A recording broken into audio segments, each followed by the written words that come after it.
Seguindo no estudo do livro de Eclesiastes, capítulo 9, estamos chegando aí na reta final, 9, 10, 11, 12, e a gente termina. Tivemos o nosso encontro que falamos nos últimos 4 capítulos.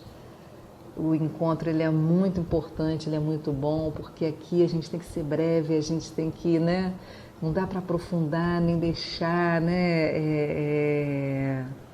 esse espaço de ampliação, mas no encontro presencial é muito, muito legal e a gente pôde, entre tantas coisas, reafirmar que este momento que a gente está diante da palavra, por isso que o convite é sempre para que você persevere, eu sempre abro o vídeo chamando você a perseverar nesse estudo, que o maior culto de libertação é esse, é a gente estar diante da palavra, a gente se debruçar sobre ela, permitir que o Espírito Santo ilumine, traga luz sobre o nosso entendimento, sobre a forma de ver as coisas, sobre os nossos afetos, sobre as nossas emoções, para que a gente deixe de pensar baseado em categorias falsas, que a nossa mente se liberte da escravidão do sistema do mundo, da nossa própria natureza, e então possa de fato enxergar as coisas como elas são.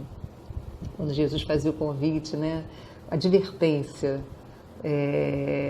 de que as pessoas tinham olhos, mas não viam, tinham ouvidos, mas não ouviam. É sobre isso, de a gente estar habilitado a, estar curado, estar restaurado para enxergar as coisas como elas são. As coisas como elas são, as pessoas, Deus, a gente. Então, por isso, sempre o convite para essa libertação que a gente está querendo fazer aqui. Libertar os nossos pensamentos de tudo que compromete, nos desvia da verdadeira imagem de Deus, a quem somos convidados a amar, amar, amar, e é através do conhecimento dele que vamos amá-lo cada vez mais. Versículo 1 do capítulo 9 de Eclesiastes. Refleti nisso tudo e cheguei à conclusão de que os justos e os sábios e aquilo que eles fazem estão nas mãos de Deus. É interessante que a gente acentue o estão nas mãos de Deus, porque esse capítulo vai ter uma ênfase muito forte aquilo que a gente já havia falado sobre quem pode endireitar o que Deus fez torto. A gente vai ver uma série de coisas tortas.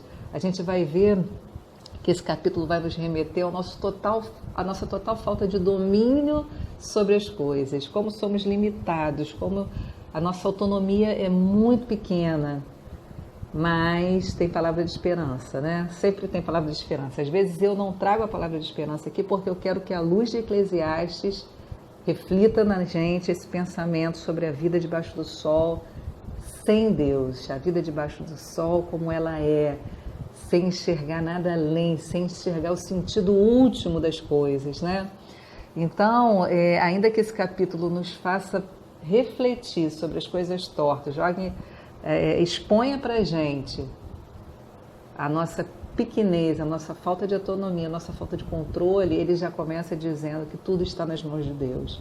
E essa é a única certeza que a gente tem. E ele segue. O que os espera, seja amor ou ódio, ninguém sabe.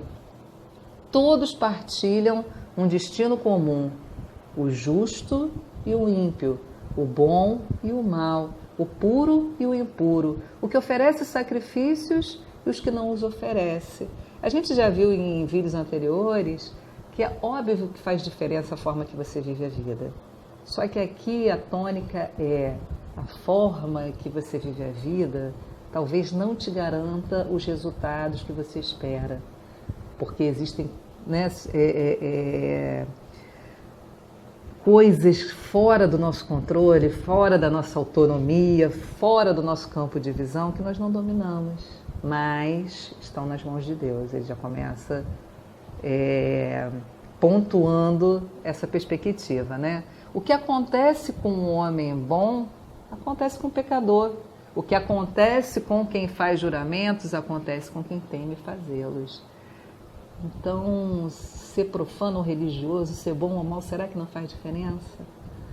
Será que a forma como eu vivo não vai me garantir certas coisas? E aí a gente volta para aquele capítulo que ele falou, se a vida é opressão, se a vida é sofrimento, então um homem morto é melhor que um vivo, porque se a vida é sofrer e depois morrer e o nada, melhor morrer. Isso é assunto de um outro capítulo. Mas aqui ele vai falar o contrário. E aí não é que seja o contrário também, já vem falando sobre isso, sobre a questão do da gente saber enxergar. É verdade, sim, que se a vida é sofrimento e dor e depois o nada, melhor é não nascer.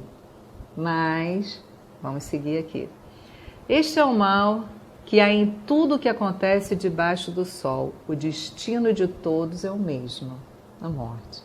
O coração dos homens, além do mais, está cheio de maldade e de loucura durante toda a vida. E, por fim, eles se juntarão aos mortos. Quem está entre os vivos tem esperança. E até um cachorro vivo é melhor do que um leão morto. Olha essa aparente contradição. Não é melhor se a vida se a sombra da morte, né, sobre a vida traz essa perspectiva de que as coisas têm pouco sentido, que elas são efêmeras, elas passam, é tudo vaidade. Então é melhor que eu não tivesse nascido, porque afinal de contas um bebê que nasce e morre é melhor do que eu, que vivo essa vida dura, curta, incerta. Mas aqui ele parece não se conformar com essa perspectiva, porque ele vai dizer: quem está entre os vivos tem esperança, e até um cachorro vivo é melhor que um leão morto. Essa não é toda a história. Não é toda a história que a vida, ainda que seja sofrimento e dor, não vale a pena ser vivida. Aqui vem aquela tônica de que, enquanto há vida, há esperança. Porque é na vida que as coisas acontecem. Todas as coisas, né? E é porque a nossa área de atuação é na vida, né? Depois da morte, e aqui o que ele vai começar a apontar, a perspectiva do que vem depois da morte não há o que se fazer. A minha área de atuação, ainda que no meio de coisas que eu não controlo, de dor, de sofrimento, de coisas que parece que não tem lógica, da minha pouca autonomia, da minha pouca, enfim, pouca área, capacidade de visão. Quem esperar o que ia acontecer em 2020? Quem esperar que um vírus ia se propagar dessa forma? A novidade não é o vírus, né? A gente já lidou com outras coisas nesse sentido, mas porque a vida hoje é conectada, se a gente até agora não tinha entendido que globalização era, agora foi desenhado, né? Como tudo está conectado, como tudo, enfim, o mundo parou por causa de um vírus.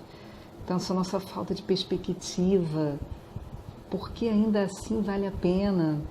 Eu lembro que 2016, final de 2016, eu falei: Senhor, eu quero que esse ano acabe. Foi um ano ruim, na minha perspectiva, né? Um ano difícil. A gente teve uma outra internação do Alexandre, e naquela internação a gente soube que ele ia ter que operar o coração de novo. E muitas coisas que a gente teve que lidar, o desejo dele de não operar, como lidar com isso, que coisa decidir, a necessidade de migrar de uma diálise para uma hemodiálise, e tantas coisas difíceis de decidir, de tratar dentro dessa nossa pouca, né, autonomia. E eu queria muito que 2016 terminasse, e apesar, né, de ter vivido um ano difícil, a gente vai falar um pouco mais adiante sobre isso, a gente olha para frente com esperança, né? É uma coisa que foi colocada em nós. E a gente continua desejando viver e continua esperando que as coisas melhorem, né? Enfim. E 2017 foi um ano tão pior, tão pior. Foi o ano que o Alexandre faleceu, o Dani teve a meningite. Então, a nossa capacidade de olhar adiante, o nosso campo de visão é tão pequeno, tão pequeno. A nossa autonomia é tão pequena.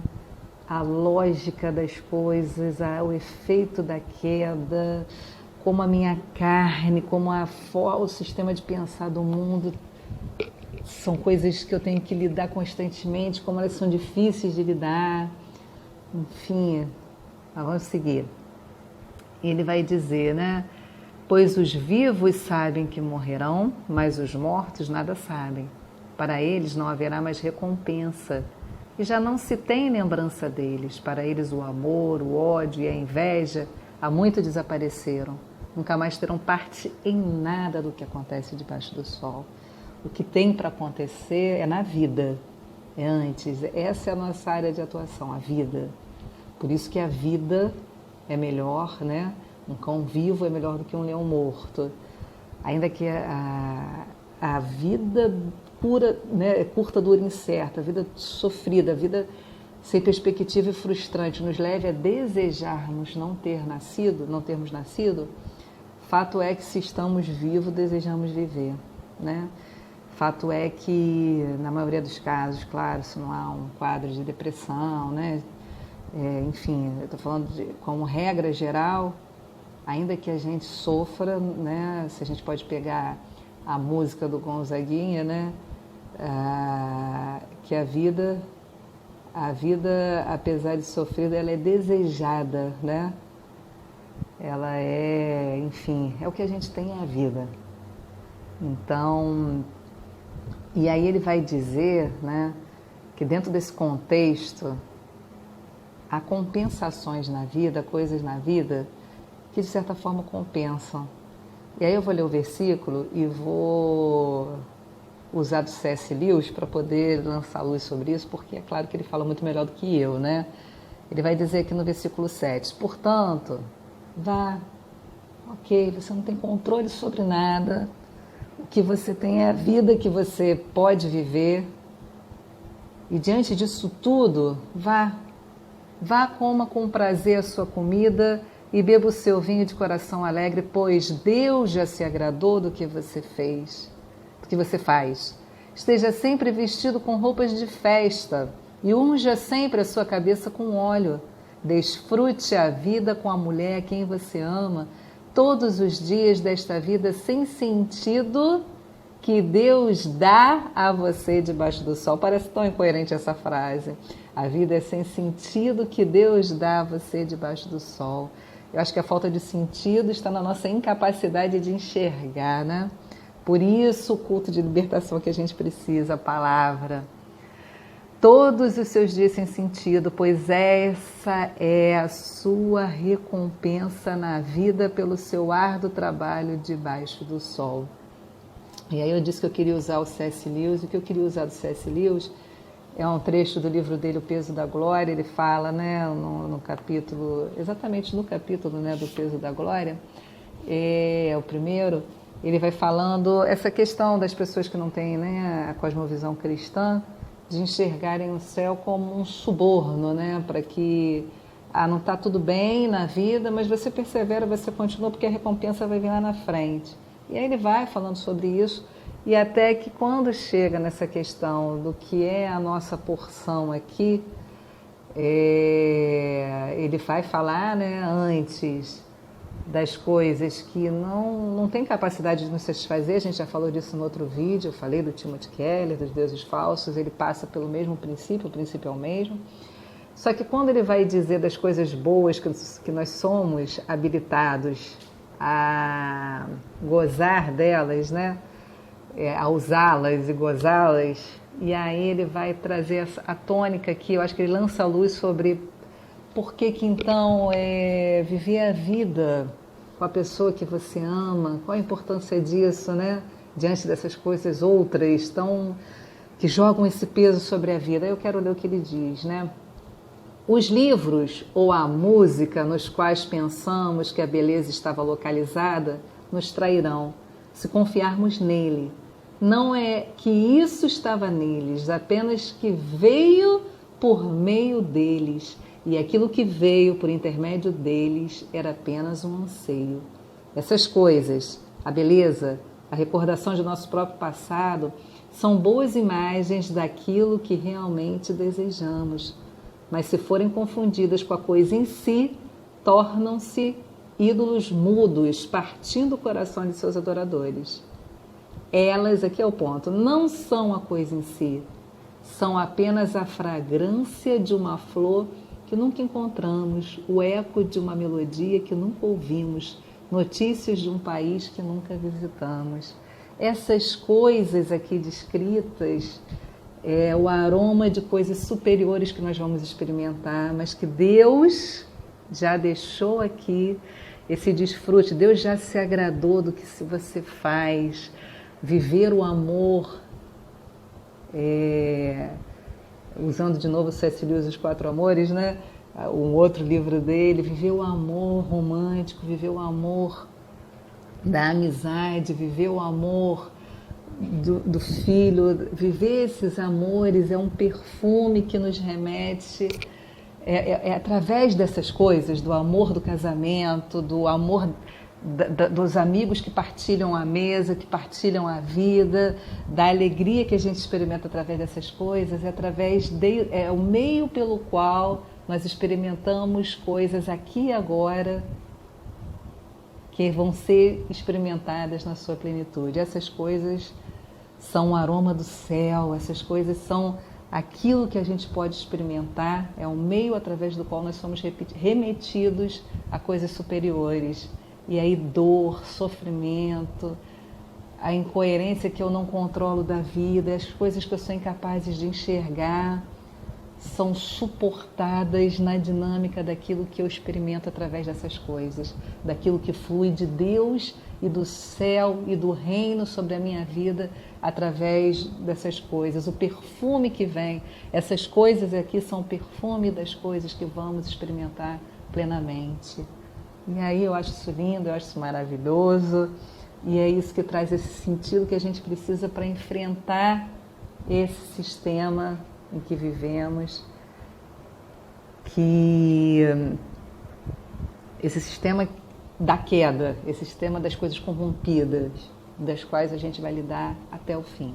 E aí, tanto isso é real, tanto a esfera que eu posso atuar é a esfera da vida, que ele vai dizer: o que as suas mãos tiverem que fazer, que o façam com toda a sua força, pois na sepultura para onde você vai, não há atividade, nem planejamento, não há conhecimento, nem sabedoria. A morte não deve trazer, então, a sombra da morte, a sombra de todas essas coisas que nos remetem à brevidade, à vaidade, que nos trazem insegurança. Qual é a perspectiva certa? Então, lembra que eu abri o vídeo falando, vamos olhar as coisas pelas perspectivas certas, nas categorias certas? Isso tem que fazer com que a gente viva a vida, então, de forma intensa, com toda a entrega. Tudo que vier às suas mãos, faça com toda a sua força. Se entregue totalmente, porque o que você tem é isso. A sua parte é usufruir das coisas que Deus propôs para nós. No meio de toda essa loucura, no meio de tudo isso que a gente vai usufruir, é isso. O que a gente vai poder gozar por enquanto é isso. Esse aroma do céu que vem dessas coisas que enchem o nosso coração e que dão sentido a querer continuar depois de tanta tragédia, de tanta dor. É isso. Viva, entrega, faz diferença o que você tem para dar, faz diferença a tua companhia, o teu abraço, o teu ouvido, faz diferença quem você é. Então se entrega, se entrega. Eu fico imaginando assim, e não há nenhuma arrogância nisso, nenhuma, é só para exemplificar de forma bem cotidiana, né? Que era como Jesus fazia. Eu estou fazendo estágio numa escola infantil e a escola está lá, a escola existe, a escola funciona independente de mim, né? Só que eu entendo que no momento que eu estou ali, a ajuda que eu dou às duas professoras, né? Na hora que eu sair, a escola vai continuar, as coisas vão continuar acontecendo, as crianças vão continuar brincando, comendo, tomando banho, aprendendo. Mas enquanto eu estou ali, eu tenho que crer que a minha presença ali faz diferença na vida daquelas duas professoras. De certa forma, eu trago uma possibilidade de um dinamismo, porque enquanto elas estão fazendo outras atividades, eu consigo conter um pouco as crianças. Eu creio que o abraço que eu dou, o elogio que eu faço àquelas crianças faz diferença. É essa perspectiva que a gente tem que ter da vida, de que onde eu estou, se eu entender que essa é minha área de atuação, que esse é o lugar que eu tenho para me entregar e para ser, eu vou fazer diferença. Então se entregue, faça, não faça nada pela metade, não se ausente, esteja, porque essa é a dinâmica da vida, é essa. Vamos seguir. Vamos seguir aqui que ele vai terminar o capítulo com a mesma tônica, ele vai manter a tônica do capítulo, né? Ele vai dizer, ó, também vi debaixo do sol este exemplo de sabedoria que muito me impressionou. Havia uma pequena cidade de poucos habitantes, um rei poderoso veio contra ela, cidade pequena, rei poderoso, cercou-a com muitos dispositivos de guerra. Ora, naquela cidade vivia um homem pobre, mas sábio, e com a sua sabedoria ele salvou a cidade. No entanto, ninguém se lembrou mais daquele pobre. Por isso pensei, embora a sabedoria seja melhor do que a força, a sabedoria do pobre é desprezada e logo suas palavras são esquecidas. Mais uma coisa das listas das coisas tortas, né? O lugar de pouca força na voz, né?